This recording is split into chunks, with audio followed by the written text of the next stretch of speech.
Well, would you look at that? Sláinte, episode 2, and season or series 3 of Sláinte, and we have Gareth Watson. So welcome, Gareth Watson. Hey, Paul. From the Echlinville Distillery to talk about, no doubt, to talk about the distillery, but to talk about Dunvilles, and we'll share a couple of glasses of. I've got 3 whiskies with me tonight. No doubt we can talk about them. Okay. And I will pour one to start with, just because I need a wee drink. So do you mind if I just crack on with the? I'm going to go with last year's. So not 2022, but 2021 PX. You mind? Yeah. That's the 1330. The 1330. Yep. Yeah, that's a 12-year-old craft strength. Yeah, I'm just going to have a. Yeah. Have a wee pop at that. I don't think I have that here. Sure, you drink what I have the 2022 Belfast Whiskey Week, which was a 20-year-old with craft 162. You can always outdo me. It's okay. You can always outdo me. I can check that out. Yeah, that's a lovely one. Come on, point with the glasses tonight as well. Say that T-shirt and glasses. We're giving you far too much merchandise. T-shirt. We're giving you too much merchandise, brothers and things. Well, actually, I stole this glass. I stole this from the all night, so I did. Apologies, I did steal it from Fairleys. I hope they don't hate me. That's all right. Seamus will be after you. It's so good. It smells great. That smells good. So Sláinte, and here's Robert straight on. Sláinte back, Robert. Things are good. Hey, Robert.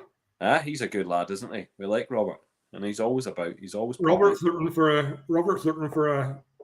beanie hat, a branded beanie hat before he freezes to death. That's a good idea. Beanie hats. Yeah. I was given a beanie hat the other day. I was given a beanie hat the other day by a different brand. I won't say who it was, but they gave me one. Because we're not talking about him tonight. Was it green?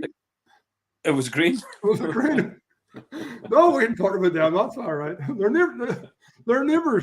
They're neighbours. Well, there was a green one, and it was lovely. I appreciate it. A nice hat. Nice. Evening, William. Hope things are well with yourself. There's Val. Hello, Val. How are we? Good to see Val. Evening. The thing about it's mad at the minute. Once we release a whiskey, you sort of taste it for a fortnight, then you don't taste it for a year because you just spend your whole life looking forward and tasting cask samples. That's the first time I've had 162, the Belfast Whiskey Week release from July there for about 3 or 4 months. It's good, eh? It's not a bad whiskey. This is one that we bottled out, and we only had 130 bottles we had, Paul, and it sat in our warehouse for about a year and a half, not knowing what to do with it, and then we put it out for Belfast Whiskey Week. It was Graham and myself's favourite whiskey in our warehouse for a long, long time. Nah, it's a beast, and do you know what? I was talking to Ian Garrett the other day, and he specifically said 162 favorite cask. Yeah, it is good. I'm glad that you're drinking that, but I mean, I do love the 12-year-old. I do love the award-winning 12-year-old. We should heighten the award-winning 12-year-old. I don't know, the best craft strength. It was best craft strength. I think it beat Redbreast 27. That year into second place. So just saying. So good. Yeah. Look at the colour of it. It's just mighty. And Redbreast 27 is not a bad whiskey, in fairness. No, Redbreast 27 is very, very, very, very good. Yeah, But this bottle was like 3 times cheaper. I mean, just saying. It's not very often you say that with Dunvilles. Well, no, but here, and we'll talk about the Fairley bottle later when I crack that out and have a wee dram. But Robert's just saying that I don't need a beanie hat. I know beanie hats are so cool. I mean, they are. I mean, particularly when you've got bad hair days. I mean, today's hair's okay. Tomorrow's hair might be bad. Thus, the beanie goes on, and you're like, I don't need to play around and mess around with it too much. Listen, you've done really well. You've had how many launches? How many Dunvilles bottles were launched in 2022? Oh, I have no idea. This is mastermind. You do know this. I have no idea. Do you know funny? one of my best mates, Joe McCarthy, owns a bar, the Saltwater Brig, which is a bit of mile from our distillery. So me and Joe grew up together when we were kids, and we would still go on bike rides around Europe and that. So myself, Joe, and Anthony from Irish Whiskey Auctions are heading away next September to the Alps for a week. I hope Katie knows that already, or else she will now. Sorry, Anthony. But Joe has about 12 of our bottles, and he asked me last week to call in and see how many he was missing. And I think he was missing about 14. And I just couldn't believe it. I couldn't, he was missing maybe 14 bottles. So I couldn't believe that we probably have maybe 20 plus, 25 plus expressions out there, between single drafts and maybe a couple of 3 Crowns expressions and the old and new PX10, the PX12, and now the 3 new expressions that just come out this week, which I think we're going to have. Well, I think I'll have one off tonight anyway. Yeah, I've got one of them at least here. Have you got one already? I do. I've got a 21p. I've got a 21 PC. Well, you're not doing too bad. I've got a 21 PC. But here, I tell you something, right? And I was shocked because I not that I think I'm the biggest fan of Dunvilles. There's loads of them. I know Marty's a big fan. I know genuinely everyone in our freaking whiskey club is a fan. Do you know what I mean? So we could go around and talk about all the fans of Dunvilles and fans of Echlinville. There's shed loads of them. Ricky and Nathan and all these people. They absolutely adore it. They love what's going on. Garth, and I'm just like, I was dumbstruck the other day, and I tell you why, right? Because I think I follow every release. Like I'm all for that. I want to get myself involved in that drink and and the other, right? Whatever it is. And when I had the opportunity to go up to Fairley's the other day, I was buzzing. One, because it's a bar in the north getting its own Dunvilles. I think that's just great. And then we can talk about the liquid and why it's so important and what it's all about. However, when I saw 3 bottles I'd never even heard of. 3 bottles, I was like, what are these 3 bottles? And it was in Ian Garrett's running the charity auctions at the moment. And I put in a couple of things from Belfast Whiskey Week. I thought I was doing really well. I put in a couple of number 1 bottles, and I put in a wee trip up to the festival. And yet, my money was going on the Dunvilles bottles. There was 3 bottles of Dunvilles. My money was on them as well. Hold on. What was that all about? I was busting. I was like, what's going on here? Yeah. And then I started off the frenzy. I put on a big crazy bid, and then everyone went, no. It went beyond you. It went a wee bit mad. A wee bit. Yeah, a wee bit. I was nearly buying a ticket to China. Yeah, it's funny. I was talking to somebody actually yesterday who's contemplating going in 50 euro higher. So we'll see if that happens or not. No, see, I guess for the last 2 or 3 years we've done something with Ian, and we try and. I think we just try and mess it up a bit and work it up a bit and just do something a bit different. I think the first year, and we try and, it's a charity thing, so we try and put something in that will get a big price, or something. I like to try and, if I can't steal the headlines with that, I will, and try and get something that will get the bigger stuff off the bids, and we're a bit fee in that way, I think. But I think the first year we had done the 1 of 1 bottle of the 20-year-old or 19-year-old PX. I think that John Fleming in Carrick Clarny very kindly bid on. Last year we put a tour of the distillery, an overnight stay, warehouse tasting, dinner at the local hotel, etc., etc. That went pretty well. And this year we thought, I was on for a while. I had this idea in the back of my head about going and seeing what casks had been put out somewhere else, but not in Ireland. And we had put these 3 out in China in July, August time, and they're gorgeous whiskies. I mean, there's and it was 1 of each expression. It's another Russo, a PX, and a Padre, 1 of each of the 3 sherry expressions that we try and focus on and highlight. So. Yeah, I didn't know how it would go down, and then we thought do we put them in 3 separate batches or put them in this one lot? And I thought we'll put them in this one lot, because normally you can buy. Normally, if there's more bottles in a lot, it's cheaper in the long run, you know. Yeah. So, and somebody would get all 3, but yeah, this one went a bit great to see. I mean, it's for charity, so Of course, it's for charity, but and a 100%. brilliant charity at that. So Very good, and it is a great thing, and I'm liking the fact that you're trying to. You're trying to think of something that maybe people will have an interest in. There is a big interest, as I say. We've got a mass amount of fans that really love the whiskey. But as I say, I was gobsmacked because I've never seen these, and I was like, "What?" And I'm actually, as we talk, I want to just go on here and just check where it's going, what is happening, what is is it done? I have every release of Dunvilles apart from those 3. And I think there's one more coming out in Dublin that I don't have yet. So I was bidding on them up to a point 2. Well, it'll be a great thing to have. There's a lot that are finished already. There's a lot. Yeah. Is that one finished? No, I think this one runs till the 27th or 28th. Do you know what? Because it'll be one of those ones where I'll probably look back at it again and go, do you know what? Do I need to bid again just to satisfy my own consciousness? Do I need to really do?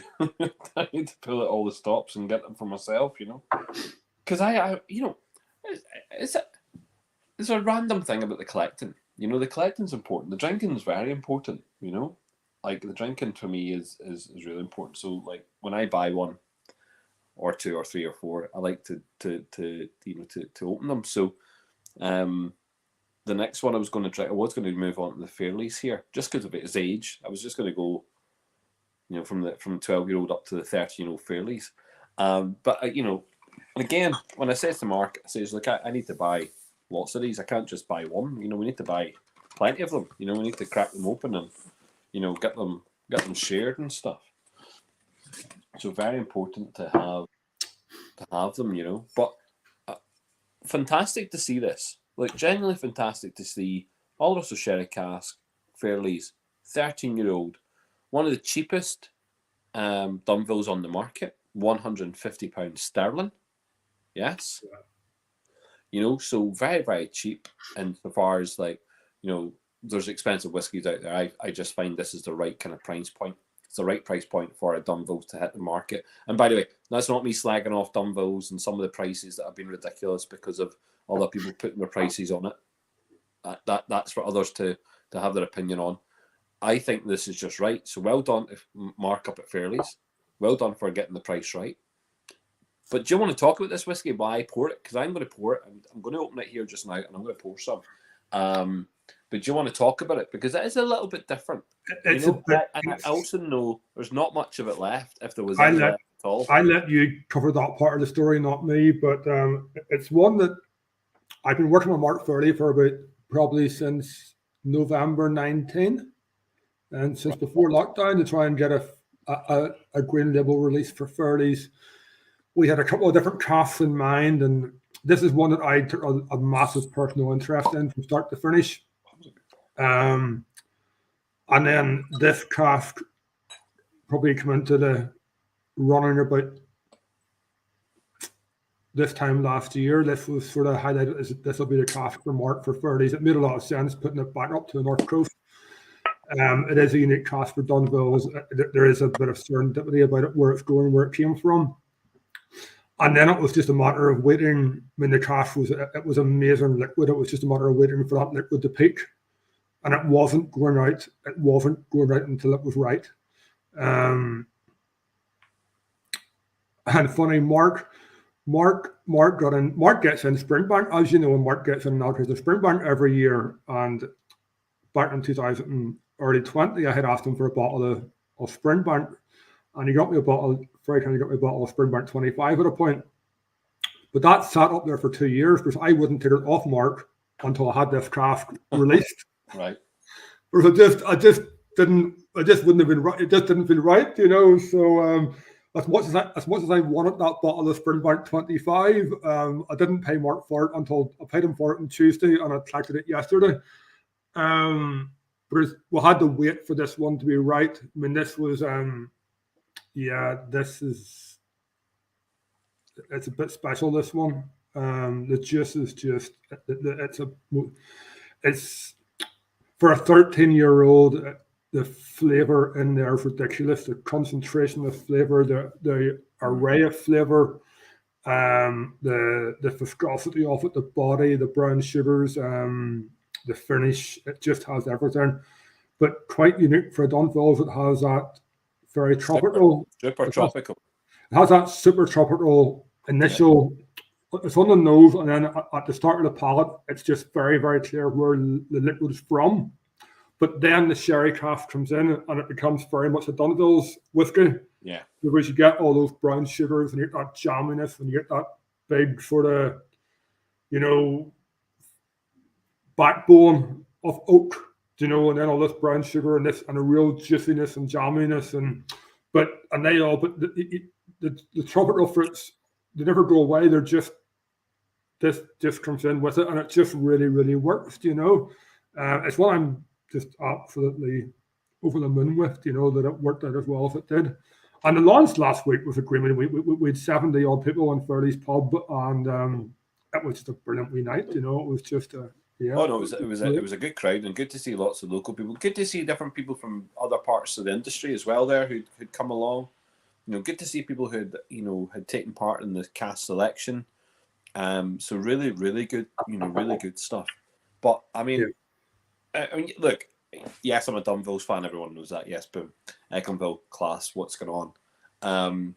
Do I love the big, massive distillery that's up on the coast? 100%. Everyone knows that. Also, big fan of the liquid that comes out of that. So, for it to enter into the Dunvilles range, I was a little bit skeptical. Yeah, 100%. Was I not? Did I not say? Yeah. On record many times, please don't do this.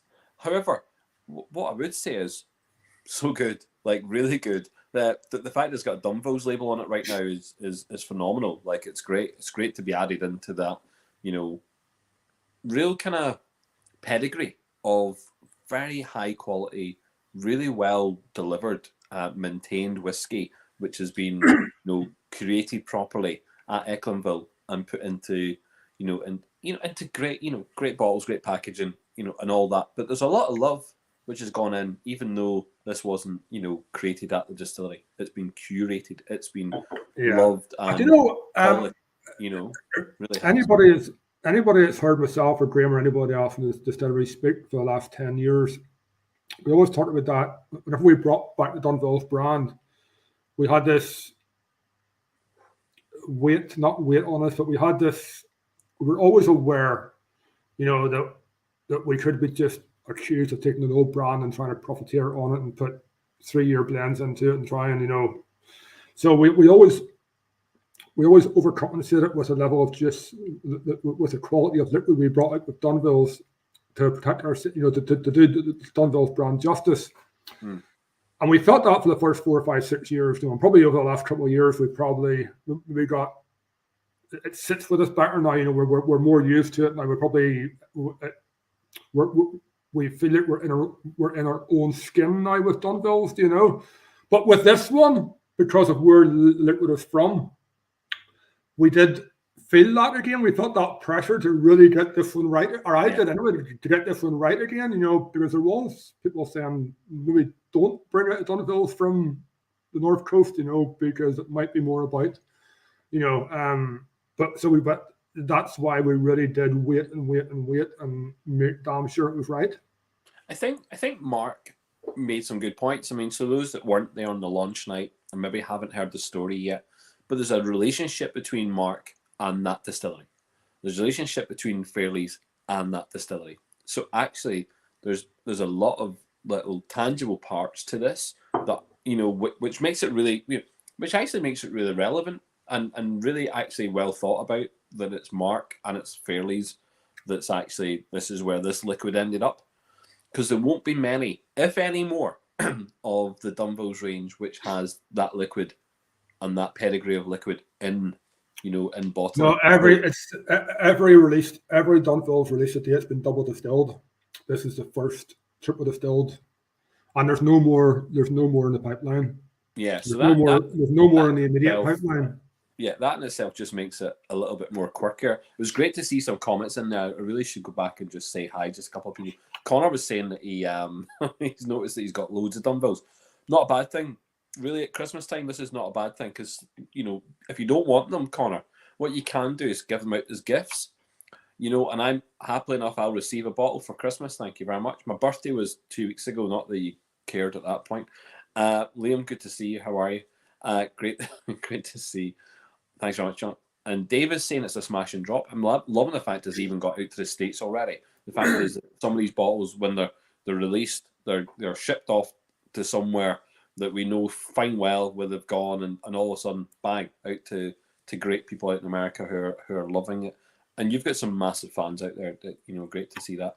The whiskey bus this summer with Anthony and Barry was a massive success for us. Again, we over delivered on that. We really tried to over deliver, and we had a barbecue and we had a warehouse tasting. We had a bluegrass band playing, friends of ours, and it was just a great day, And I think people appreciate you going the extra mile like we do, and yeah, that was great. Just looking here, we have America, we have Tasmania, we have Norway, where's Charlie? I see Charlie, Sweden. No, Charlie's in Denmark. So, and we have Killarney, so we're not doing too bad. Dave says he appreciates you. I'm sure he does. Listen, I heard that bus trip was great crack. Genuinely, if I was allowed on a bus for that length of time and my wife was okay with it, I'd be on a bus for that length of time. It was quite organic. The whole day was quite organic. It just, everything flowed. The weather was great. Everybody was in great form. It finished off with me jumping on the bus, come back to Belfast with a bottle of the Portman rum finish, and we were drinking a 500 bottle of wine from paper glasses or from paper cups in the bus. Who got to keep the mirror? Did you give the mirror to someone? The mirror wasn't there. The mirror was left in the distillery. Oh no, man! No, you should give them a prize or something. We went to the Crown. Best looking on the bus. Yeah, went to the Crown and then ended up having pizza in the street behind the Crown. So yeah, it was a great wee night. We have to apologise to Shimini. Shimini, apologies. You're quite right. You are from Norway. Not that I need to tell you that because you're telling me that. But that's bad. I was like, I'm sure it's Denmark. I didn't think it was Denmark. Well, no, it's Norway. I mean, that's really Sweden. Sorry. Robert's definitely from Sweden. We know that. Yeah, 100%. And I thought Robert was Norway. No, he's from Sweden. But look at that. He's now saying he's not got much left of the BWW release. I'm so sorry. I'm so sorry for that. But John Halton, great to see you, and loving the picture from earlier on. Don't know if anyone noticed John Halton's family picture. If you haven't seen John Halton's family picture, go on to his Facebook and have a look at it. It's absolutely brilliant. Was that the Red Sox or the Red Sox? Yeah, it's great. So yeah, listen, Dunvilles is doing the right kind of thing. It's getting around the world. People are going to be talking about it. The fact that you released that whiskey into China, as I say, I blew my mind. Like, I wasn't aware that single cask had gone as far as that. There should be some going out to Australia. Please tell me there's something going out to Australia because the guys in Australia are loving. So yeah, Australia's coming online for us soon. Good.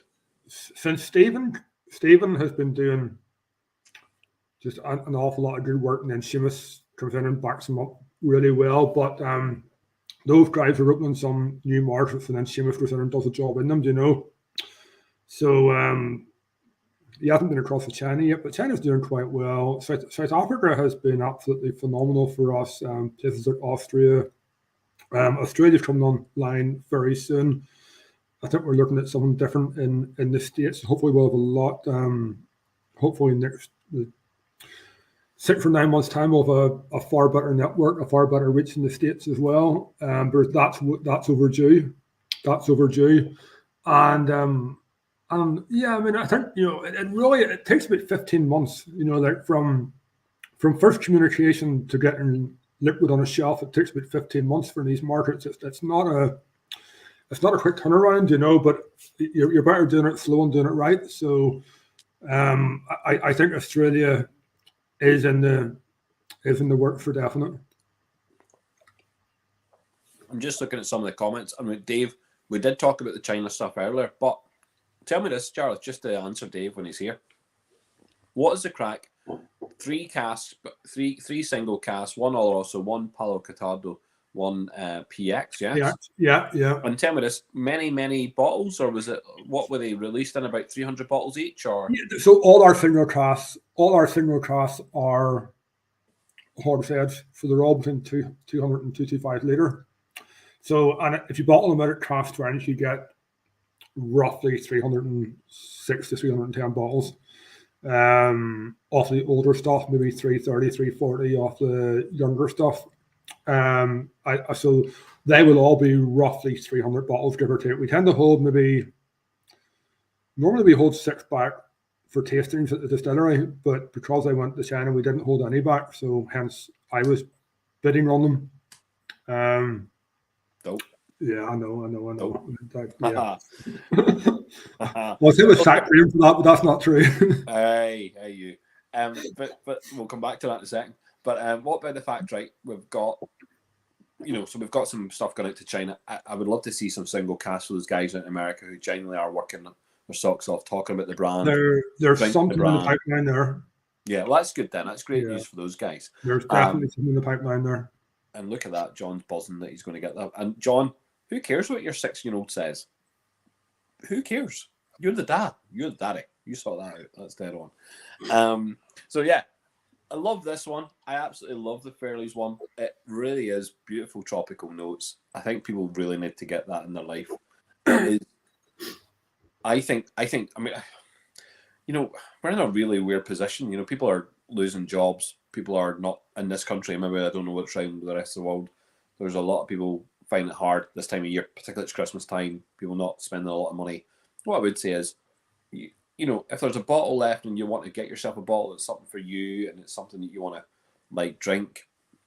I'm not telling you to keep this one. I'm telling you to drink this one. Buy it and drink it because it is really good. And I think the price is just about right.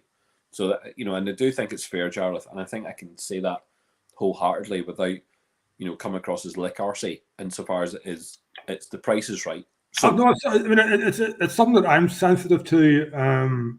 Because I don't like receiving the criticism, for expensive bottlers. Some of the green labels, the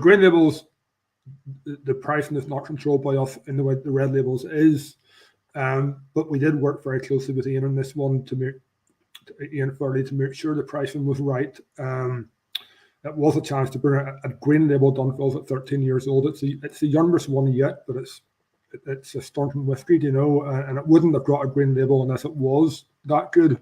But yeah, I mean, it's at 150 quid for a cask strength 13-year-old. I mean, we've seen stuff younger go out for €300 recently. So yes, yeah. And by the way, and again, we can't knock those big brands that are coming out and selling you stuff for crazy money. But like the way I look at it is, this is something to drink. So Shamini's just asking, she's late to the party, but this is what I'm drinking just now. This is the second one I'm on. It's the Oloroso Sherry Cask for Fairley's. Cask strength, yes. Lovely. Yeah, 57, I think. Yeah. Oh, yeah. Sorry. 57%, 57.1%, 13-year-old. It is whiskey, which has been absolutely adored and loved by the guys down there. Fair play to Graham and Greg and the likes and those that are picking the casks. But again, hats off to the guys up in Coleraine, and some of the guys are they're involved in our whiskey club that were involved in that. And I know that Phil is a big massive fan of this whiskey. But no, it's lovely. It's lovely, and again, price I think is just right. I think it's just spot on. I don't think there's not there's any debate on that at the moment. 2 seconds. I'm glad that Connor's cracking at the 10-year-old. 10-year-old's so good. 10-year-old is very, very good. And I do love it. Since you're my favourite, Paul, is it okay to send that bottle? Oh, you're cute. I owe you. Is there a favour? If I owe you a favour, no doubt. There's a couple of questions here, which is interesting. So, John, Old Cumber? And also William was asking the same question. When was going to see more Old Cumber? Look, I'll just keep flicking through those questions because Yeah, you know what, no, it is important. It is important. You know, you're late. We're going to call you out on this. You know, it's late to the show. it is. Well, I think the first one was a bit early to the show, probably. You know, as much as this one's been late. Yeah, I mean, there's a lot of stuff going on at Echlinville at the minute. There's a lot of stuff going on. Old Cumber's one of them, getting the Echlinville liquid ready to probably make its first appearance in 2023. Both the malt and the pot still is another one. And then because Old Cumber will be Echlinville pot still. The first release of pure of single pot still from Echlinville will be under the Echlinville banner, I believe. But that will be the only one. After that, it will all be Old Cumber. So we're trying to get all that liquid ready, and then we're trying to coordinate, you know, what one comes first. Does the Echlinville one come first, and then the Old Cumber, or vice versa? Probably it'll be the Echlinville one first, and then the Old Cumber, I believe. So there's a lot of stuff going on. I do think you'll definitely see an Echlinville pot still release and an Old Cumber pot still release in 2023. And then, I mean, every brand's telling you this, Paul, but it's a truth. Getting bottles, getting labels, getting corks, getting capsules, getting glass, getting anything at the minute is just frighteningly difficult. Yeah. You know, the smaller brands again must be finding it very, very difficult. You know, we're ordering all our bottles for a 2-day run, so we're buying, you know, over 250,000 bottles and maybe 500,000 bottles in one go, you know, which we're not used to doing. But if there's a lot of brands that are just getting one production run a year now. You know, where it used to be you get one a quarter, and now you're getting one a year. You know, I mean, so trying to work out logistically, you know, it's very difficult, and then it adds to cash flow and everything else. But the cash flow is not the issue; it's just getting the stuff. So we're trying to get all that, everything in a row, and the most important thing is obviously getting the liquid right, getting the whiskies right. We're working very hard on that too. So yeah, you'll see Old Cumber in 2023, whatever it's ready, is probably the answer. John says that sounds good. I think Robert, you know, I think he's questioning, and this is before you started talking about all the different component parts that aren't, like, you know, coming together as quickly as they should. I think he is actually saying, are you mental potentially, you know, single pot still going through the Cumber brand rather than the Echlinville brand? Now, we spoke about this before. Potentially your next release of Old Cumber comes out soon, maybe in February time, maybe in March time, and that's not necessarily all of your liquid directly into that. Maybe there is a blend of some sorts, potentially, yes. But this idea of the Old Cumber brand being Echlinville pot still going forward, I think is actually quite a smart ploy. It's quite a smart, you know, way to steadfast that Old Cumber brand. And the fact is, you really should talk about some of these other things. Yeah, you know, Robert's saying it is a good thing. Good, that's good. Fell off my chair. Good. Yeah. Well, that's good then. So you are. I guess for us, it was really, you know, you have to look beyond the shores of Ireland, and even beyond the more informed whiskey community to the more general whiskey consumer, you know, and to constantly try and say that Echlinville is both a single malt and a pot still will probably get quite confusing, you know. So to us, it probably made sense to differentiate between your single malt and your pot still with two different brands. It just makes that story less confusing. So if you see Echlinville, it's a single malt that's from ploughing the fields to growing the barley to floor malting to distilling, maturing, bottling. It's done at Echlinville. Double distilled. Then our single malt is all double distilled. So you know, so what you're doing there, Carl, is you're really just, you know, you're making sure that people are aware of where you're going. And I think that the two big developments at Echlinville just now are, and you should talk about them, is that someone's going to be moving on. Yes, and you can say that now. Yes. Also, talk about the purchase as well, because actually that's really interesting. And we are talking about Echlinville today. It's not just about the Dunvilles brands and the whiskies. Let's talk about what is going on, because for those that are really interested, I think it's phenomenal. There's big things happening. Big things. 2023 is a huge year, I think. We hinted on the fact that we should see the first release of Echlinville product directly. That's going to be interesting. But you should expand on that, And I really wouldn't be doing my job if I didn't press you on these kind of things, because they are interesting developments at the distillery. There's stuff happening, yeah. So what was the question again? Well, expand on what's going on. What did Echlinville just purchase? And it is, there's something really interesting there. Yeah, so I guess for the guys in Norway and the States, this won't probably mean as much, but Echlinville's on a peninsula, on the Irish Peninsula. So as you enter onto the peninsula, the first building you come across, high up on a hill to your left, looking over the water, looking over Strangford Lough, is an old maltings called Ars Maltings. Ars Maltings would have malted for a lot of distilleries in Ireland, including Bushmills, including Middleton, including Old Cumber, and more specifically, including all the Old Cumber's malt would have come from Ars Maltings. So Ars Maltings probably closed down in the mid-80s. And since then, the building has been used for several industrial purposes. The building came up for sale earlier this year, and Shane, in his infinite madness, Echlinville has purchased the old Ars Maltings building with the intention of bringing it back into whiskey life. Probably in the short term, it will be used as bonded warehousing until we longer term plan at the minute is to look at bringing the maltings back to maltings back to Ars Maltings. And why that's very important is because of that.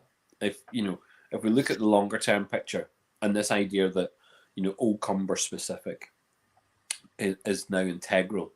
The thought process is it's integral as a pot still, part of Echlinville. That having these maltings actually is super important to really just, I suppose, like pinpoint that, because people are like, right, Old Cumber, it's not in Kirkcudbright. Old Cumber is further up. The Maltons has a direct link directly to Old Cumber. Actually, it's a marriage made in heaven, that relationship. So actually, there's something really nice and tangible again about it's not a mad purchase by Shane Branf. It's probably one of the most sensible ones. It's something that we've discussed 4 or 5 years as a constant. I've always said, I pass it every time I come down, and I've always said, do you know what? That'd be great if that was getting used. That'd be great if that was that. You had the grain distillery idea there, hadn't you? The grain idea is still there, because I tell you what, all these distilleries, Copeland, Shotcross, Hinch, if they're doing blends, Cologne, the guys like at Limavady, anybody in their, who's doing blends or is needing component parts, which is grain, at the moment are going to GND or if they're lucky, they still have an account at Cooley, and maybe at West Cork. And I don't know if grants are giving anything out. So look, we have the opportunity to have something else in the north other than Bushmill.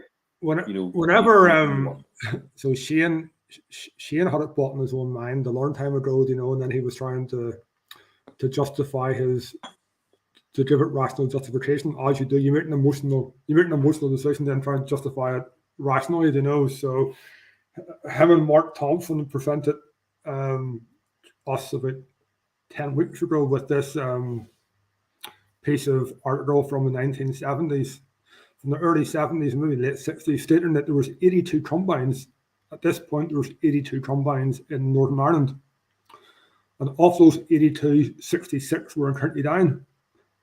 So obviously County Down has always been the barley growing capital of the north of Ireland. You would have had the sunny southeast, Wexford, Waterford, and then you would have County Down.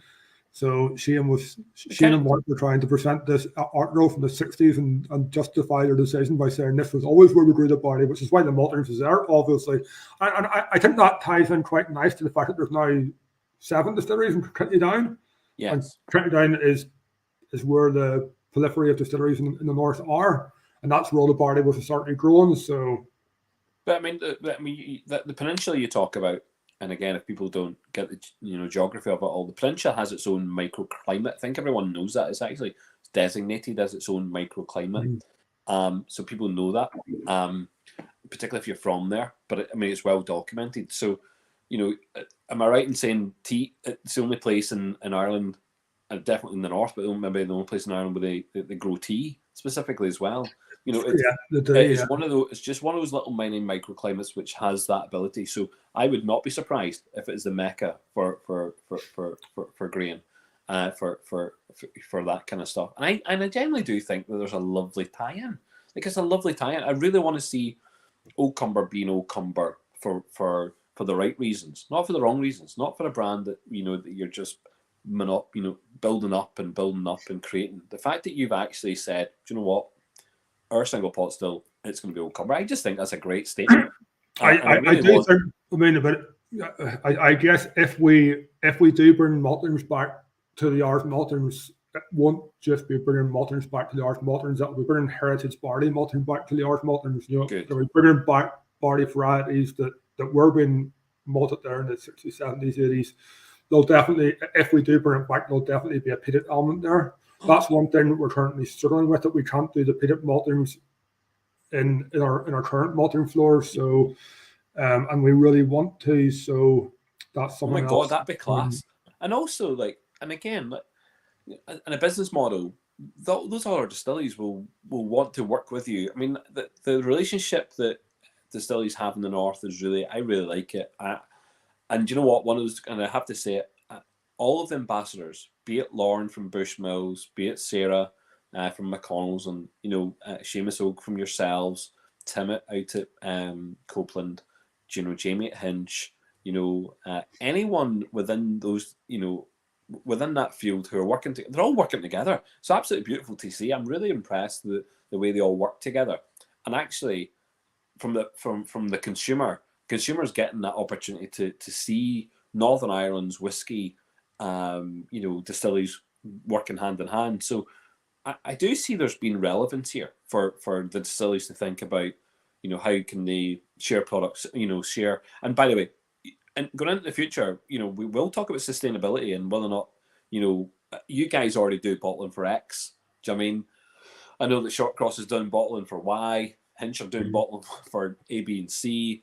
So people are working together anyway. And there's a lot more of that to come, sustainability-wise. If it's easier for people to get product locally rather than crossing borders to bring things in from different parts of the world, that's what we're going to be looking at. I mean, probably one of the next things we need to talk about is, do we need to ask, or does there need to be a question asked of the glass industry to ensure that we've got glass bottles solely coming from Ireland and not to have to travel around the world to get it? So there's lots of that. There's a couple of cute wee comments in here, and Charles, don't be offended by Gareth, who says that apparently you're buying a railway line, which I think is pretty cool. I didn't realise that was coming, but Gareth obviously knows more than I do. We're not buying a railway line, but a helicopter pad has been mentioned a few times recently. I think the dropping drones between the two is perfectly fine. The drones that are being made in Belfast, the richest man in the world or something. He's not the richest man in the world, but the richest man in Ireland or something. He's making drones in Belfast, and the taxi drones that are getting made. Okay. Yeah, he's like the Elon Musk of Ireland. He's making taxi drones here in Belfast. Anyhow, and John's talking about drone footage of the Irish maltings. There you go, and I think that's his picture there. I like that. It was his dream if he won the Euros to buy it and turn it into a distillery. Funny, there was a proposal to do that maybe 2010-11. When we were doing our plans up for Echlinville, Ian Killen God rest his soul, who passed away last year. Ian was one of the guys behind, he's from Portaferry, one of the guys behind the Belfast 1912 gin. Yes. But Ian was working with a couple of guys from England, and they had went as far as to get this very detailed 3D architectural video done up of the Ars Maltings as a distillery. And they had actually a brand developed called the Celt. And it was based on, you know, that old Celtic iron mask? Yeah. There's an old iron mask, an old Celtic iron mask. I don't know why I'm holding my hand up my face, but it was a really cool brand. And it was a really cool design of the Maltings. I guess what they were doing is they were going out and trying to get financial backing to do it. And it didn't. I was surprised that it didn't. They were probably a year or two too early. I guess if they had the same idea in 2015, they probably would have got backing. So that actually was very much a possibility back in 2010, 11, John. Then went out to a residential development idea, wasn't it?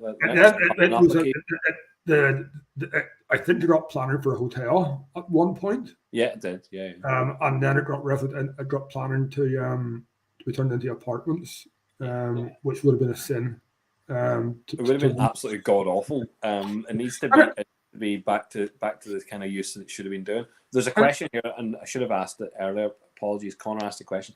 He's asking what varieties you were talking about, heritage and vintage, kind of. Yeah, I know that when the first one we're looking at, Hunter, has been the predominant variety that was grown on the Irish Peninsula for malting.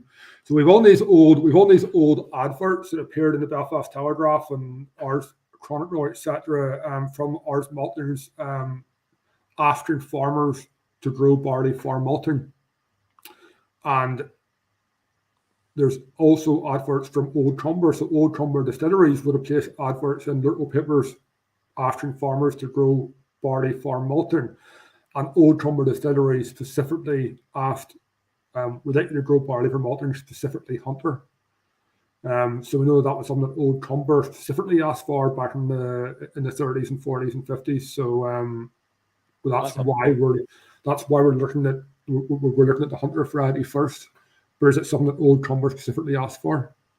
That'll be, well, listen, that'll be interesting. And again, I just bringing it back just to see it, just to, you know, I know we're not trying to replicate what was done before, but we're trying to better what's done before. I think the whole premise of the Dunvilles range is it's you've never released something you didn't think was as good or better than what you'd had before. So just keep getting better and better at those kind of things. So to try and emulate isn't what the idea, but it's to try and better potentially what was there, and particularly with everything we have now, which is, you know, new methods of doing things. So let's try and get those vintage grains backwards, and then we can work, you know, forwards with some good. But I think we all know.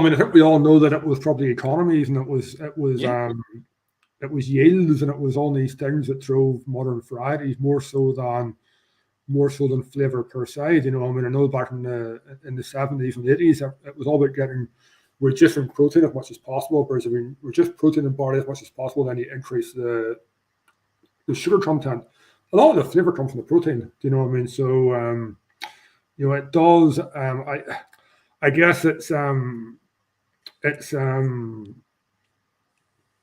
do you call him down in Tasmania? Not John. Peter always says, I make flavor and alcohol as a byproduct. You know, and there's a lot of truth in that. You know, I mean, we have that mentality as well. We try and make flavor and alcohols. It's not a byproduct, but it's, you know, you're going for flavor, you're going for body, you're going for, you know. So but so yeah, there is. I'm about to pour this. I'm so sorry. I'm about to pour a little bit of the Palo Catardo. This is the new release 21-year-old. You can talk about that as well.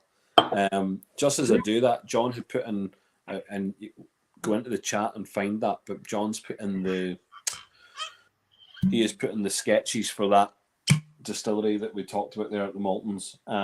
Fair play, thanks very much, John. So yeah. Well, it'd be interesting. Although it's there, it was interesting in saying that again. I think we tried to find that again last year and couldn't find it ourselves. Well, he's put the link in. But here, listen, the Palo Catardo new release, this is just out on your, you know, and I think that John was in here earlier, wasn't he? So you know, it's very much being sold directly at carry out off license, I believe. You know, but it's out and about. These bottles are. I don't know how John got it so quickly. I think John had it before we had it. He did. I think he's feeding Seamus and Stephen too much whiskey. Robert says you have to drop the railway, dear. Employ me. I drive everywhere. Of course. I'm not sure how big my car is. You know what I mean? They could do all that driving about stuff. But yeah, this is good. This is Jesus. Yep, this is good. The Pollard. I mean, this whiskey. I think this has been cashed for 7 years now, and the sherry cask for almost 7 years. And it's just showing no signs at all of being in any danger. It's just getting better and better. Do you know what it's like tonight? I'm really what's that word? I suppose I'm really lucky, but to have these whiskies, even just to have them. I mean, I've had the PX to start with. I moved on to the Oloroso, but having a Palo Catardo. Do you know what? Anyone who likes their wines, you know, having different, you know, varieties of wines and be able to just, you know, nip in and out whenever you've got a different kind of, you know, mindset. This is really, do you know what? Whiskey is just the same. I think this is the journey that you can be on going between these three different expressions.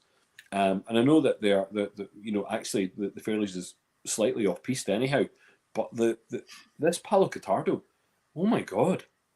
Yeah, it's just so good. It is like, this is beyond a matured wine that you want to sit down and just indulge yourself with. This is worth sipping on, relax and chilling. The ABV at 46%, just right. This is, you know, you could have this at cask strength. Obviously, we've had, you know, Palo Catardo's cask strength with yourselves already, but this is lovely. This is really, really easy to drink. A genuine, easy, enjoying sipping whiskey. Yeah, like that. Yeah. What's the price? Well, but hold on, what's the price point in this? I think the price point in that is 225. I think it's 195. Is it? 195. Well, here, okay. I think it's in the 190s. I think the other is 20 is maybe 185 and the right. 225 euros. Apologies, maybe I'm looking at possibly, possibly. But the euro number here. But here again, under 200 quid. I'll accept that. That's good. Yeah, so we released a Palo Catardo 10-year-old this week. We released a Palo Catardo 21-year-old and an Oloroso at 20.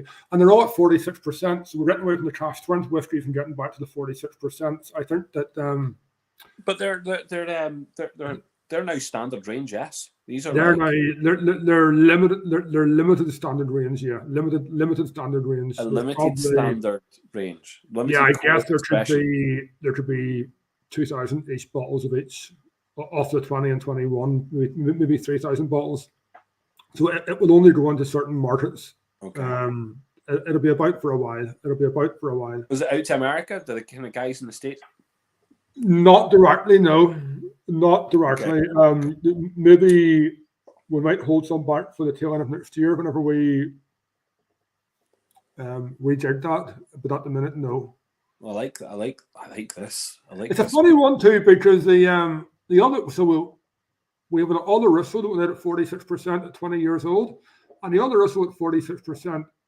It's very, very, very like those cask strength Oloroso releases. So it's very like the 162, the Belfast Whiskey Week, or the Palace Bar release, or the 991, 989, some of those red label Olorosos at cask strength. So the Oloroso releases just tend to be a very, very similar flavor profile, just softened down, and that bit of water brings in or that bit of dilution brings in that bit of lovely creaminess, and it softens the whole thing down. The Palo Catardo really changes the flavor profile, taking it from cask strength, taking it from 54% down to 46, really changes the flavor profile at cask. And there's a reason some of these green labels go to where they go to. The Palo Catardo at cask strength went to Fox's because it was just pure sweet tobacco. It was just pure rolled cigar tobacco and the sweet tobacco. And Fox's being whiskey and cigars, it made perfect sense to put it in there. So the Polyrotados at cask strength tend to have lots of old leather and lots of sweet tobacco and lots of those notes and really like, old furniture and really muskiness. At 46%, you sort of all those notes go into the background and it becomes very fruit driven again. And it becomes all about the fruits that are in the Polyrotato sherry itself, as opposed to just all those old, leathers and tobaccos and all, that are, and muftiness that's in the cask strength versions. So this one is. You close your eyes, drinking that, and I tell you what, I mean, I do love a good Scotch. I do love good Scottish whiskey. This is a fact, and I tell you what, blind tasting on some of this stuff would be incredible. And I think when Dunvilles starts to take on, and it will, because we're starting to move, drinkers across. A lot of Scottish drinkers are coming across the Irish. But I tell you what, that is starting to happen, I think, quicker than maybe people would have expected. I think when people start to understand how good these are, they are as shoulders or heads above shoulders with their Scottish counterparts. You know what? It's funny you say that, because last night I opened I have probably a case and a half of it left. The old Glendronach 15. The old revival, but not the new revival, but the old one before they brought the PX into it, whenever it was just Oloroso. And it was famous. This is the Glendronach 15 Green Label Revival. It was famous back in 2015-16. They had run out of younger start, so it was mostly 18, 19, 20 whiskies in it. It was just an absolutely stunning. It still is. The revival is still stunning with the PX, but the pure Oloroso is beautiful. So I opened the bottle last night, and the cork broke. And then trying to rescue the cork. I didn't do your trick, no. So trying to rescue the cork with one of these wine jobbies that reach in, I put the cork down into the bottle. So I'm going to put that in. So we're doing a Belfast Whiskey Club tasting this week. It's going to be Dunvilles centric on Thursday night. We're putting in Oloroso and the Polyrotato plus probably the Fairleys. So I've always sort of said that our ethos with Dunvilles, whenever we're making these whiskies, be it from the Three Crowns up to the Red Label, Green Labels, I've always said that Dunvilles should be, we always try and make Dunvilles of a quality where we can work in with our 20-year-old craft and put it on a table anywhere in the world with anything else from around the world and say that's our 20-year-old craft and it's as good as anything else on this table, be it from Scotland or Japan or America or Kentucky or Taiwan or wherever else, So I've always said that, if you can't work into the table and put yours down and it'll stand up to the rest, So anyway, we're going to put in the Glendronach 15 Revival on Thursday night's tasting, just to see how I want to see how the Dunvilles stand up to what in my mind is one of the best sherry finished whiskies from the last 10 years. In that Glendronach 15 Revival. So it'll be interesting to see how that scores compared to the Dunvilles. It's a brave, the hell, it's a brave move, but that's there's no point in comparing it to, we'll see how it compares to the best out there. Gareth says you have to bring the 25-year-old Springbank. The 25-year-old Springbank, actually, the 25-year-old Springbank is in the boot of Seamus's car. I hope it's in the boot of Seamus's car. I don't know where it is. I haven't got it yet. Seamus has been having a party with that. That is my fear. Seamus is having a party. I mean, I think there's Connor's making a point about the Glendronachs and how wildly different they have been recently, and they have been wildly different. So fair play. I think we've certainly noticed that, but I think you kind of run through it, the Glendronach between the 70s and now. There is wild variety between the decades. Of course there is. Evening, Cassandra, how are we? I have in my hand just these. Just if anyone's going to be purchasing some Dunvilles right now, you get a pack of cards with them. I was expecting to see your face on this, and it's not. So I looked at the second one, and it's still not you. So they're lovely. It's a hardback. It's a hardback to the old Dunvilles whiskey playing cards, which are quite cool. I do appreciate it. I want to put Anthony Shitty's face on it, but they wouldn't let me.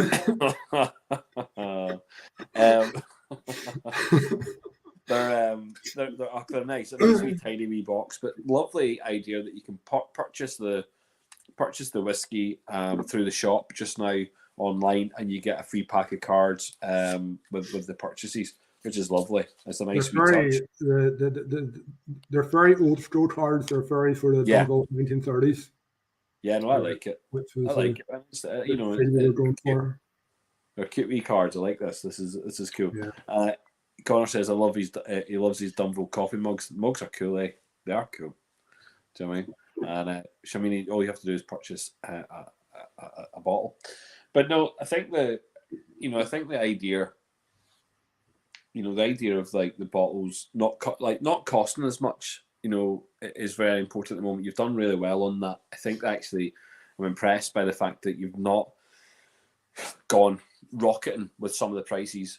We are doing a whiskey tasting here on Thursday. We are going to do some Dunvilles. I have to think about that because we're not part of Belfast Whisky Club is that we do put in other stuff, and it's not just about the Dunvilles. So there'll be other things in there. I like the fact you're going to bring the Glendronach. I have two other ones which I'm buzzing to put in because I want to see if they've improved. So there's an distillery in Ireland that we're going to put in. We're going to see if they've improved at all. That'll be a tough one. And then we've got an American bourbon that we've got in there, and it'll be interesting to see where it where the Dunville sits against that also. But yeah, no, I'm excited. The Whiskey Club. I mean, the last couple of sessions, last week's one was really interesting. I mean, you couldn't have had more polar opposite whiskies at certain points. People were like, "What?" They were just, "Oh my god!" That we had expressions from Scotland, which were Glen Ord, 12-year-old, from the kind of late 90s, going into the 2000s, and a Balmenic as well, wasn't it? Diageo kind of stuff, and that they kind of, they kind of ruined people. They were like, "Oh, no, they weren't great," but actually. I think that Glen Ord was just as Scotch as you could possibly get. It was really good. Yeah. I went back to it and I was just like, do you know, that was really nice. I was really kind of like, yeah, do you know what? And there's some interesting, there's just some interesting whiskey right now. I think it's always good to hark back to some old stuff. But the stuff that's coming out just now for yourselves, everyone's been complimentary. There's not a bad word being said so far, and you have done well. And that's not just you; it is the team down there. So obviously Graham and Greg have been working hard, perfecting stuff. Yes, and then you've got lots of people giving their opinions down there. Yeah, there's a whole team of people giving opinions. I think everybody's got an opinion. I've got an opinion. We all have opinions, and we in Belfast Whisky Club we score the whiskies anyway. So opinions tend to get said in Belfast Whisky Club, but behind closed doors and in a forum, which is always great. But And then what we do, then what we do is we go out there, publicly and tell people how shit some of the whiskies are, and just and saying that, you know what, it's all about the honesty. There was an interesting.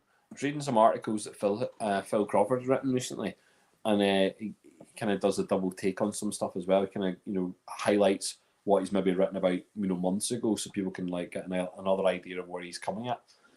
I just wish people were honest. That's important. So if people are honest, keep at it. When we drink it, it's for the love of it. It's to enjoy it. And I think that our little club do well in understanding that it's about the enjoyment of it. It's not about, and again, we're not, and there's other clubs out there which are, a little bit more stuffy, no doubt. But there's other clubs out there that probably do things a lot better than we do. And one of the things that I've noticed is that our club, doesn't matter who you are, like, Jarlath, you will get a grilling. Doesn't really matter. I mean, David took it well the other night, and it was a lovely drop that he had as well. That cast strength short cross, I thought, did really well, and the club gave him a fair score. And again, when you get a fair score from the club, it's because people are being honest. People will be blunt with you, and I know that's why when Joe McGowan comes along to the tastings, he loves it as well because he gets that honesty about it. And again, he's less involved in that liquid being produced than you are at Dunvilles, or at David is at Shortcross.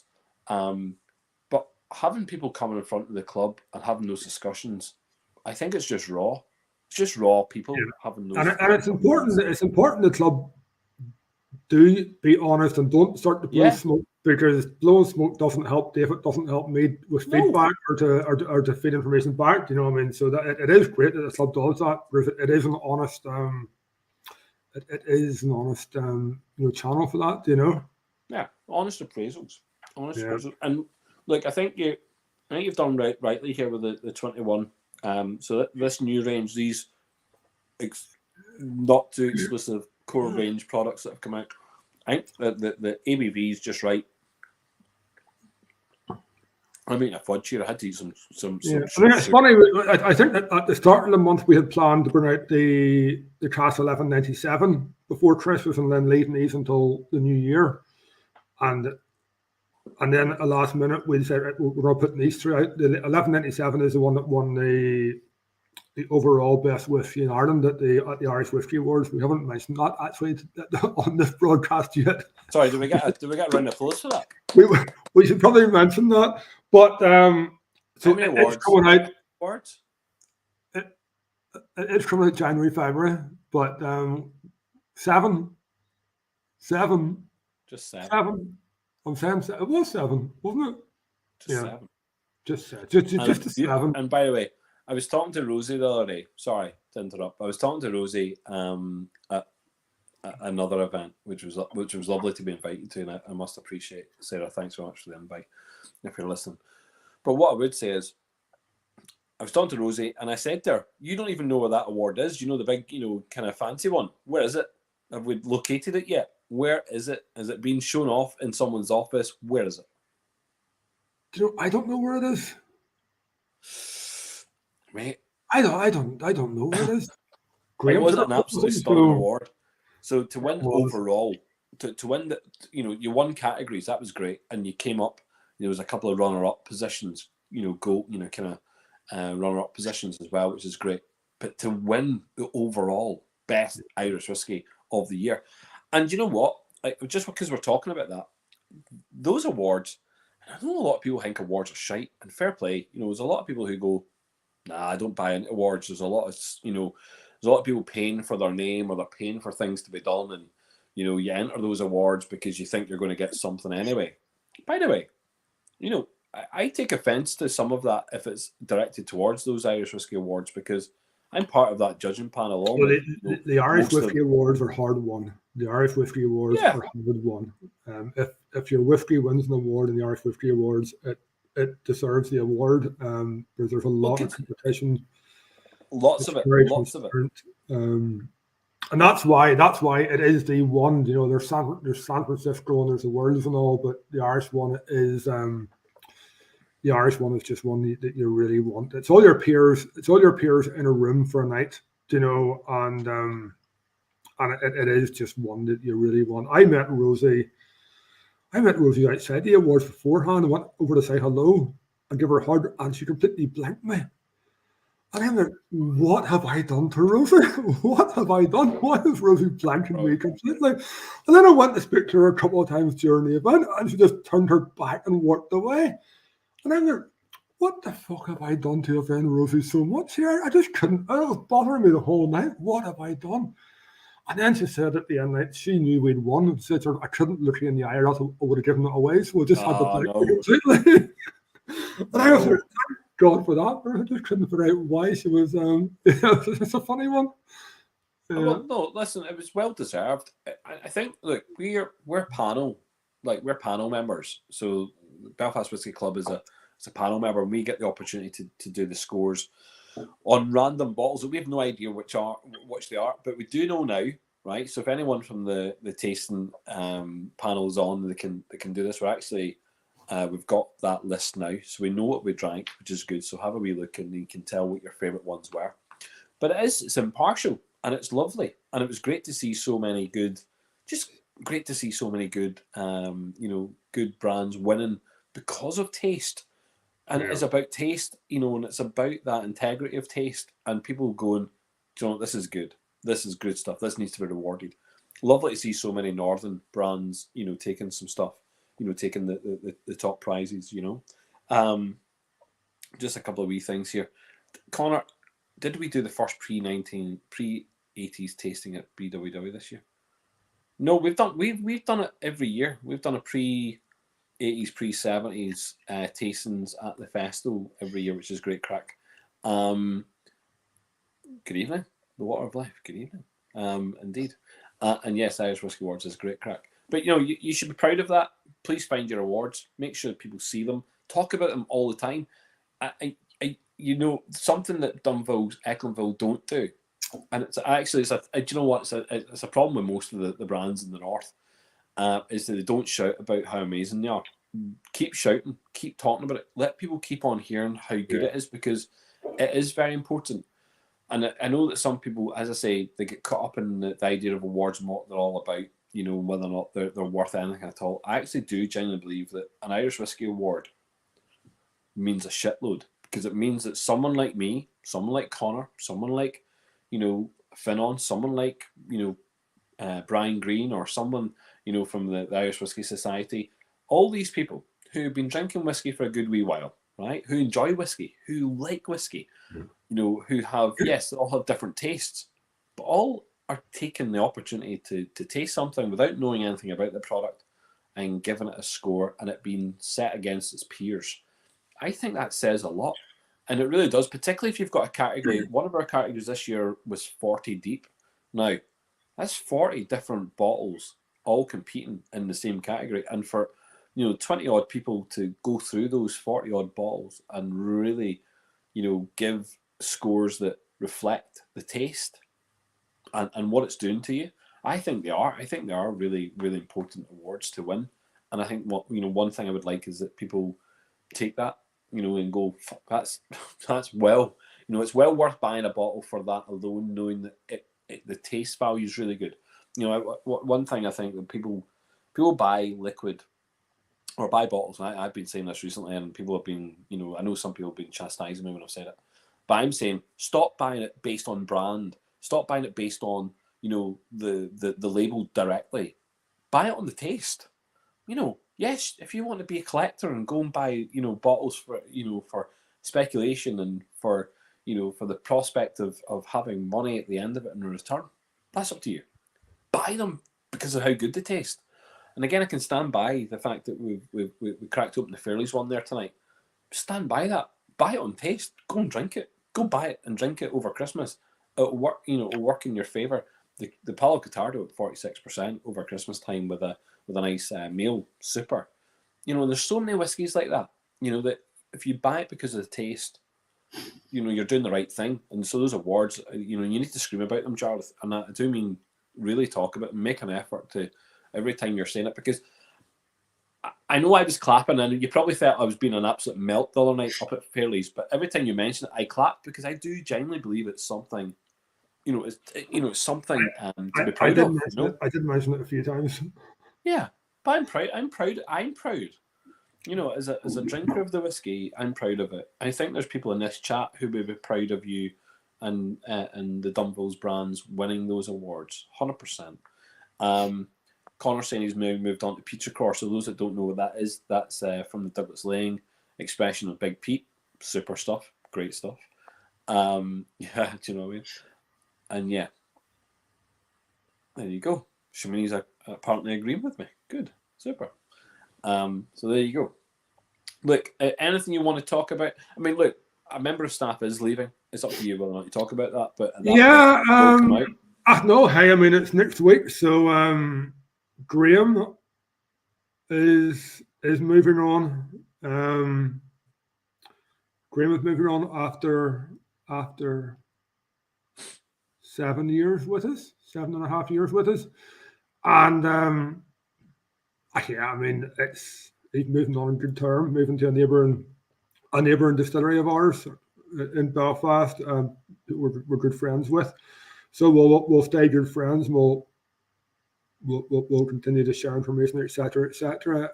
It makes sense for Graham. It's a good move for Graham. he's been part of our story for 7.5 years now. He came in about a year after we started, and he's been a big part of it. He's been a massive part of it, as you know, and anybody knows, so he'll be missed. Thankfully, he's been, Greg has been doing a lot of the distilling for the last year or two. Graham's been more as what happens, you move up and you stop being hands-on distilling and you start more, so that has been the story. So thankfully, Greg has been hands-on distilling for 2 or 3 years now, so we'll probably, Dave, we are. So we'll probably be, I think we'll take our time to get that replacement right. We're not in any big rush. We're going to split the role in two and bring in a factory manager, bring in a production manager to take care of the bottling and the processing and everything else that's not necessarily making the whiskey, to try and making the whiskey role more of a pure role again. So we have that person is starting with us in early January, so that'll take a bit of the pressure off, and then we'll see. I think we'll roll with it for 6 or 8 weeks and see what, see who steps up and see who wants to take some roles on and what skill sets are there and what skill sets aren't, and then we'll go and find the skill sets that aren't. If we're missing skill sets, we'll go and find them. But we're going to take our time with that one for 2 or 3 months. But I'd rather see talent progress from within where possible, and I'd rather, maybe you'd be surprised at who puts their hand up and steps up, and whenever the opportunity arises. So we'll see what happens for 3 months. We're well enough placed that we're not in a big rush to getting the operations manager was a lot more important. So to me, I would like to say cheers to Graham, because to be frank, I think we should, and I mean it in a good way, because cheers and Sláinte to Graham, because a lot of the Dunvilles bottles that everyone's going to be drinking, everyone's like had a lot of affinity with, he's had a part to play in that. Yeah. Before Stephen and now Seamus come in, it was myself and Graham. And Graham were, we didn't normally argue over it. We normally always, 80% of the stuff we were very much on the same page. Cask just jumped out at us, blends just jumped out at us. Late, it took a bit more work. Stephen was in by that stage. Graham does. I'd be probably more of a pure sherry, juicy, brown sugars, dark fruits, whereas Graham, he likes a bit more spice and a bit more whatever in it. So we did, probably a few times. That was probably, is that too much spice or not? That's where we tended to, maybe need a referee or need a third opinion. But for the most part, myself and Graham had very, very similar flavor profiles. That helped us to develop what was or what is that Dunvilles DNA now. Again, you're back to the 30s. That's why we're so proud. That's why I'm so proud of that one, because even though it's very obviously from triple distilled North Coast whiskey, it's very obviously Dunvilles. It's very obviously Dunvilles as well. So we've managed to put our own stamp on that and show a different skill set that we can do that with. Do that with Bushmills as we can do it with Cooley or wherever else. So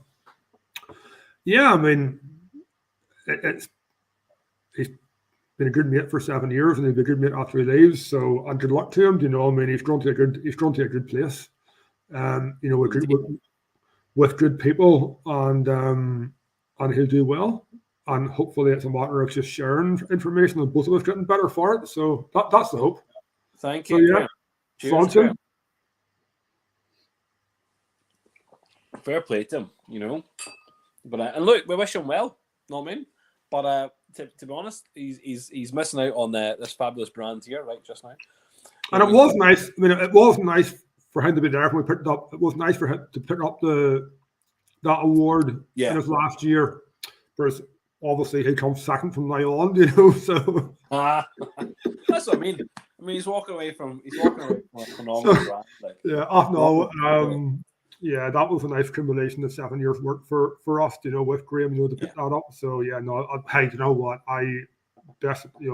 We're leaving in good terms. Beth, we're out for a few drinks over Christmas, and really, I do think that we'll work together and share information and try and all that good stuff. So yeah, I'm free over Christmas, no problem at all. Let me know when, sure. Listen, what I was going to say. But did you tune in last week? Did you hear me talking? I've done this thing now, and we're going to start it so it becomes live. So in the next couple of maybe it's even tomorrow that it goes live and people can see it. But we're doing a thing where you can collect and if you return to me 60 bottles, that's empty bottles of whiskey. So 60 empty bottles of whiskey with their corks on, and as long as you've cleaned them, if you return them to me, then I'm going to give you either your choice, a bottle of whiskey, okay, or a voucher for the festival going forward into next year. And I think it's a nice way to say thank you to the people who are buying whiskey. And it's a way for us to communicate how much glass is being used, how much glass can be recycled in this country, and maybe do something with that glass so it's not, going into the landfills or it's not being, lost. And maybe we're doing something with it. So maybe using it with local artists, maybe they're using it with people who are using glass bottles and returning them into glassware, or they're turning them into, lampshades or whatever it is, that we say thank you to everyone who's purchasing. And by the way, there's going to be a little league table. So so where the whiskies are coming from. So if there's Dunville bottles that are returned, those Dunville bottles will go into the league table. If it's Hinch bottles, and so forth, they'll go into a league table.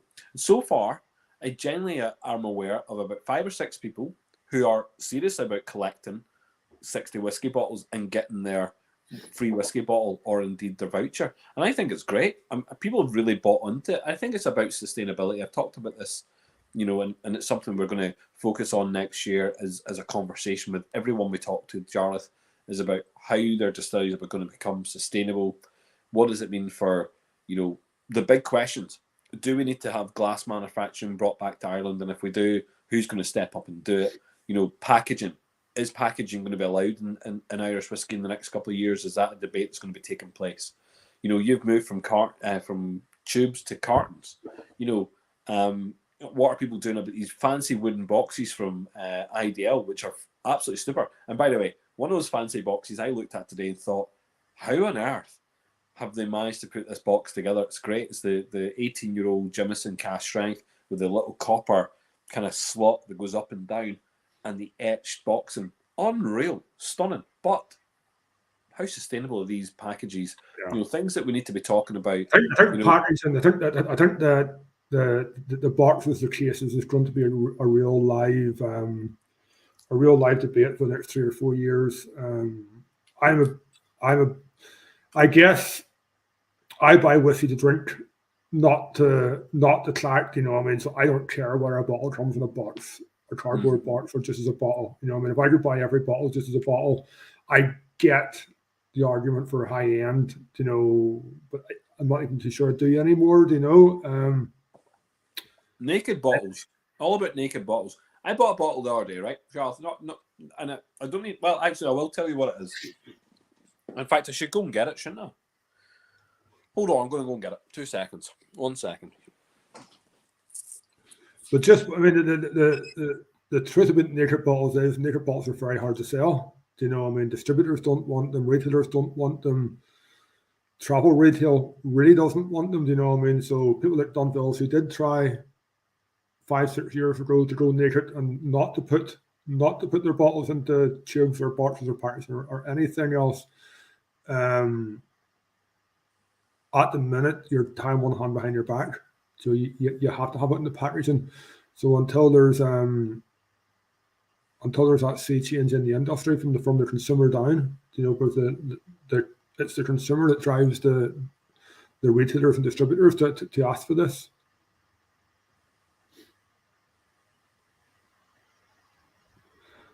Sell every Dunvilles bottle that the Port Morant one. Jesus. Yeah, not too sure, Dave. That That would drive me to an early grave. Do you know what? I've moved it already. But I tell you what, so I thought it was still in the kitchen. But you know what I bought the other day? I bought a 37-year-old. So a 37 years old Speyside whiskey. It came from the Cadenhead Club, right? So Cadenhead Club, 2022, 37-year-old bottling. So it's the Cadenhead bottle for this year. 400 quid. £400. That's a lot of money. It's 37 years old though. There's no freaking box. It's just a bottle. It's got a label on it, but it's a bottle. 400 quid. That's expensive. Now, it's a Speyside bottle. Is indeed, I believe, someone's told me, because it's undisclosed distillery, which apparently is a Glenmorangie. So it's a Glenmorangie 37-year-old without a box. Mate, you know what it's all about? Naked bottles. I really don't give a shit that there's no box for it. I couldn't give two hoots that there's no box. It's a 37-year-old whiskey. It will be drunk at some point, you know, and that's what it's all about. So, and Connor makes a point. If there was a box, it'd be 550 quid, probably. You know, add on the money for all that beautiful packaging. So I think there's a time and a place for packaging. So I'm going to say this. I think when you have something which is unique, which is something which is probably not going to be seen again, that maybe people will drink, but some people will prefer to display. I think there's a leverage, there's a part, you know, where you can say packaging's cool, packaging works, it sells a product, also has an art form as part of that, you know, display purpose. I get all that, but I think bottles now. I think a good whiskey speaks for itself. I think a good whiskey is in the liquid. I think a good whiskey is not about the shiny metal tin or the box. Yeah. And I do generally think that's where we're at. Yeah, it's not. I get the argument about hollow releases should have boxes, but then I don't even think they should. Because once you have a hollow release that's got a box, then everything else below it strives to be the same. So they, you know, so that it has to be all or nothing.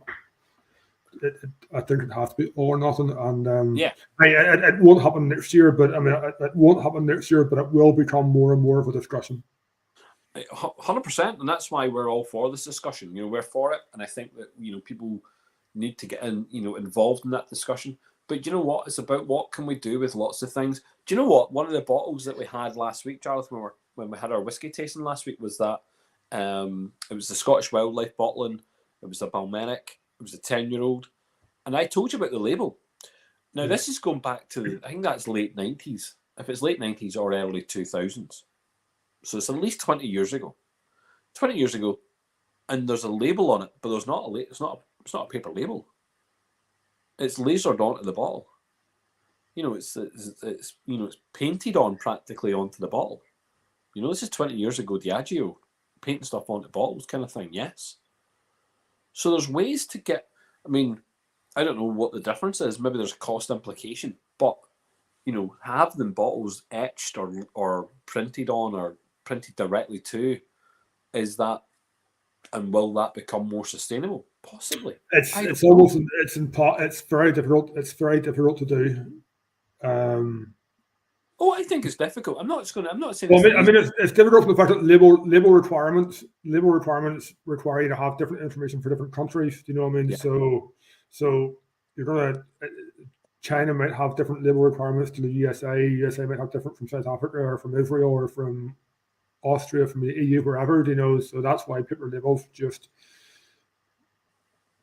work for those reasons. I think you're looking more at things that will be live issues is the weights of bottles, how much glass is in the bottle. That'll be a live issue next year. You know, because as glass gets dearer and dearer and dearer and dearer, reducing the amount of glass in your bottle is going to be a big thing. Have you done that already? Because I think that, I mean, I know there's a couple of brands in the north that have done that already. They've nearly half the weight content of their bottle. We haven't yet, but we haven't yet. But I mean, it's something that we're going to have to start looking at because we got a 56% increase in September, and we got another 26% increase in January. So our bottles are now 80% dearer than they were in August. So that's wild, isn't it? It's wild, crazy. The crazy costs that are coming. It's always. Stick the whiskey in a can, says David. Fair play. Apologies that I couldn't go and get my naked bottle for you, or even be naked to show you the bottle. I'm so sorry, listen. Apologies for that. But yeah, look, I've enjoyed the chat tonight, Jarlath. I really have. I've enjoyed the guests that have come in and chatted too. Like they've come on and they've had a bit of banter in the chat forum. I've had fun. I'm looking forward to Thursday. I'm looking forward to Thursday. Yeah, it'll be a real Christmas one. Yes. Well, I look forward to it. I'm excited for it. But look, we appreciate it, okay? And we shall speak to you very soon, Jarlath. And everyone else. So, Sláinte, thank you very much. Sláinte, Paul. Thank you very much. Cheers, guys. Good night.